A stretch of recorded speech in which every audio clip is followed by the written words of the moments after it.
I'm John Shearer, and coming up, what it will mean if buses like these are not even allowed in Yellowstone National Park this season. And American Legion Baseball is off nationwide this season. Coming up, why the games may still go on here in Montana, however. Just ahead of 6:30 back here on your Monday edition of Montana This Morning, Caitlin Corbett, Chet Lehman, and Matt Elwell. We were just talking about it in the last block there. We're about 20 degrees below average right now, so it's a little bit chilly out there. Yeah, and then you add the wind and yeah, it's cold. It's downright cold, so I'll go outside and demonstrate that here in about 10 minutes all by myself. Social isolation, that's what that is. That's what it is, yeah. Temperatures this morning into the low 30s. It is breezy. The wind chill values into the 20s for most of the area. I'm watching one little band of moisture try to develop across the area. I wouldn't be surprised to see a little bit of light snow throughout the morning, mainly through the early part of the afternoon. Then another batch of moisture overnight tonight or during the evening hours that may linger into the overnight. The wind and the moisture are probably going to combine to make things a little just uncomfortable to be outside for the day today. Again, like Caitlin said, we're about 20 degrees below average for most of the area today. We'll talk more about when we may see a warm-up. That's coming up in just a few minutes. Thank you for that, Matt. Well, we all know a big part of the summer tourism economy is large bus trips to Yellowstone National Park. But due to COVID-19, it's not clear if those buses will even be allowed in the park this summer. MTN's John Shearer looked into what that could mean for a local company.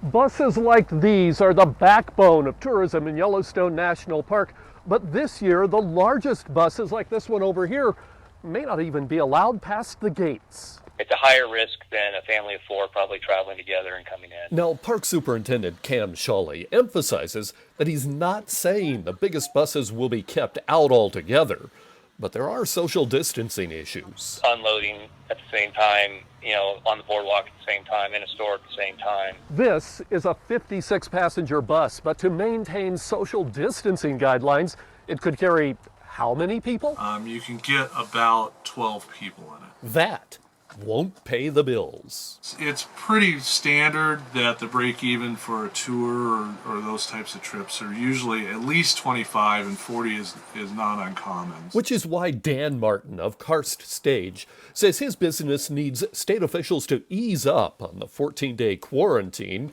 on out-of-state visitors and to relax restrictions for bus groups. We have millions of dollars of debt, and every month we're having to pay those bills still. So he's taking steps to make the buses safe, like pulling out and sanitizing all the seats. He even bought a hospital-grade misting ionizer. Actually leaves some residue in the bus, and supposedly it lasts for up to a month. Martin argues crowd control is actually easier in a bus, and better yet, in a small van. So as long as you're keeping it, say, to 7 passengers or less, and everybody's wearing a mask, I think you'd probably be safe. Now, Martin says he has been lobbying both state and federal lawmakers, but says so far, the response has not been that promising. In Bozeman, John Shearer, MTN News. And Yellowstone's Cam Shawley says small buses will likely be allowed in the park with half the normal passenger load and still has not closed the door on large motor coaches. To follow. In another stunning move, the American Legion Baseball National Organization has canceled the 2020 season for all of its affiliated teams across the country. That means all Montana AA and A teams will not be playing under the Legion flag. But it doesn't necessarily mean no baseball. The statement presents an option for clubs to choose to play as independent teams without the American Legion sponsorship, code of conduct, or most importantly, insurance. That means Montana teams need to find their own insurance and develop a governing set of rules if they want to play each other. That's the option AA teams are in favor of after a Zoom meeting earlier this weekend. The teams admit it's a strange situation, but say team members have their faith in their communities. We've got some questions right now if we can even wear uniforms because they have a Legion patch on them. But, we're still going to operate under the same set of guidelines that we always have, the integrity of the game and just trying to do things the right way. As for sponsorship, the city of Billings and the community and surrounding areas do an absolutely amazing job of supporting our athletes, and thank God for them. But I don't think this changes anything. I think when you talk about sponsorships and you talk about business and communities giving to things, they give to kids. Now we are told there's another meeting scheduled for Tuesday night with every Montana Legion team to discuss the next steps. But Hughes says he expects baseball to be played in all markets this summer. We, of course, will continue to update you and learn more as we learn more. And in case you missed it, paperwork requesting the death penalty for West Yellowstone grandmother accused of systematically torturing and murdering her grandson has now been filed from the Gallatin County Attorney's Office. That paperwork was filed Friday against Patricia Batts. Now, Batts, you'll remember, is charged with deliberate homicide by association in the death of grandson, 12-year-old James Alexander Hurley. She's also charged in connection to Hurley's death is his grandfather, James Sasser Jr., his 14-year-old uncle, James Sasser III, his aunt Madison Sasser, and one of Sasser III's friends, Gage Roush. Court documents show Batts tortured Hurley with Sasser III and Roush taking part in videos of the acts. And according to the attorney's office, torture is grounds to request the death penalty. Shifting gears a bit now at 6:35, the COVID-19 pandemic has already proven to be a defining moment in history. The Montana Historical Society is working to make sure Montana's stories are preserved for the records. On the Historical Society's website, there are 2 surveys aimed at capturing the Montana perspective, one for adults, the other for students. The Historical Society is hoping people share both the positives and the frustrations and heartache of living during this pandemic.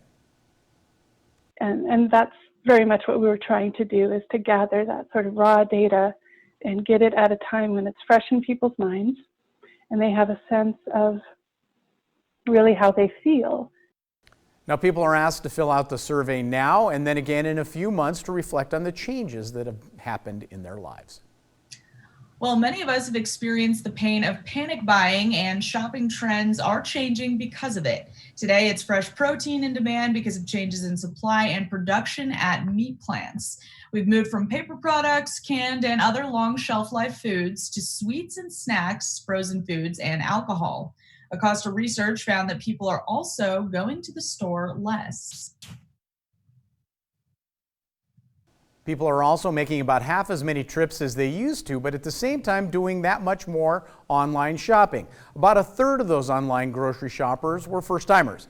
More than a third now have some sort of subscription service, whether it's food, beauty, or pet products. Acosta also found shoppers were having some trouble putting meals together.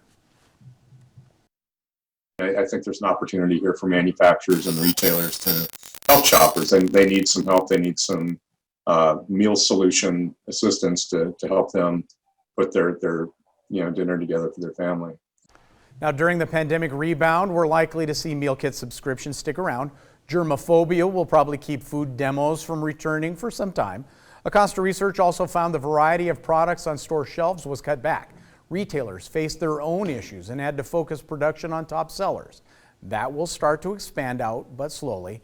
Going into a crisis, most promotions were also shut down. Sales will likely return, possibly even stronger after summer. Promotions are usually in place to drive demand for products, and obviously there was plenty of demand. So I think what you're going to see happen now is in the back half of the year, retailers are going to expect manufacturers to come in and spend those promotional dollars that they might have otherwise spent during March and April in the back half of the year. So I think you're going to see a lot of promotion in the back half of the year. And almost a third of shoppers say they do not plan to go back to their old habits. That's really interesting. 6:38 now. COVID-19 restrictions prevent us from being able to bring you a new waiting child segment. So instead, we're looking back at 12-year-old Anthony, his story from March.